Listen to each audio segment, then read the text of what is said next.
Are the Arabs privileged people because Arabic is the language of the Quran? Why wasn't a book revealed to other nations in another language? That's beautiful. You want me to do that one too? That's beautiful. No, that's a beautiful question. So beautiful, man.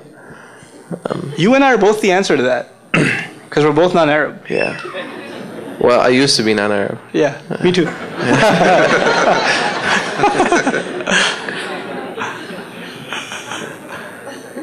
The Quran came and honored Arabic. It honored Arabic. And the Arabs were only honored because they were the people of Quran.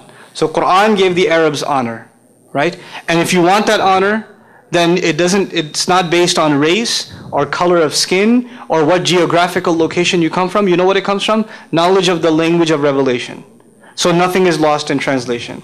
Muslims went all over the world, and the works of scholarship that were produced in India or in Turkey or in parts of Europe or in Africa were entirely in Arabic, up until very recent times.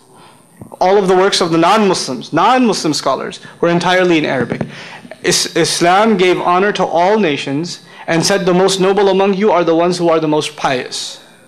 And it didn't give superiority even to the Arab over the non-Arab, and so thus this according to the words of the Messenger himself. The Messenger himself, make sure you understand your superiority is not because you're Arab.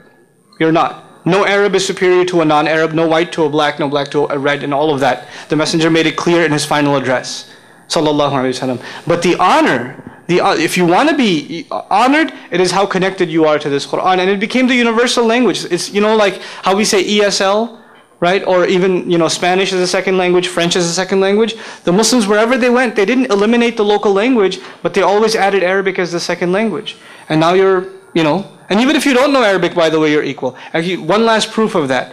If any of a non-Muslim who's been partying their entire life and has done the worst kind of things, and they don't know anything about Arabic, and they become Muslim today, in this room, guess who stands the highest in this room? That person. Why? Because everything they did before, clean slate. None of us have a clean slate.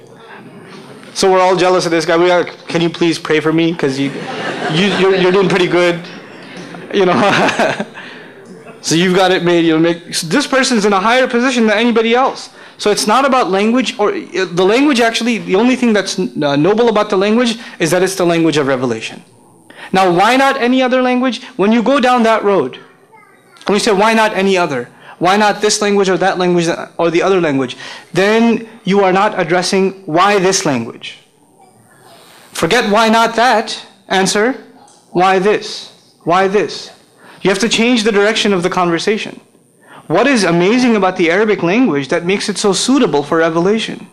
What's so suitable in it? What's so remarkable in it that the words of God are literally contained in it. Actually, there's a beautiful poem in Arabic. I'll give you the English version. It's a recent poem by a poet who's complaining about how Arabic is deteriorating in the Arab world. Arabs aren't very Arab anymore, And so the Arabic language it's the form of this old woman who misses her children. And she's saying, I was enough for the Quran, but I'm not enough for you. Right? And it's a beautiful poem, right? So that's it. The nobility, the honor has been given to the language itself because it's the language of revelation. And that's it. Other than that, for Muslims, go to any masjid, any mosque. You'll find like a United Nations conference in one row. People from every country, every background standing in one row. No matter who comes from where. It doesn't matter. And who's leading and who's not leading. Doesn't matter. None of that's relevant to us. And actually the answer to that question, why Arabic, is what led most non-Arab grammarian scholars and linguists actually, who were non-Arab, their attempt to understand the Quran and the beauty of the Arabic language, because they appreciated it more than those who spoke the language, was actually what got us Nahu, Sarf, morphology, and all the beautiful aspects, balagha, and other things of the Arabic language were discovered and classified by those scholars, most of whom were originally non-Arab, So that's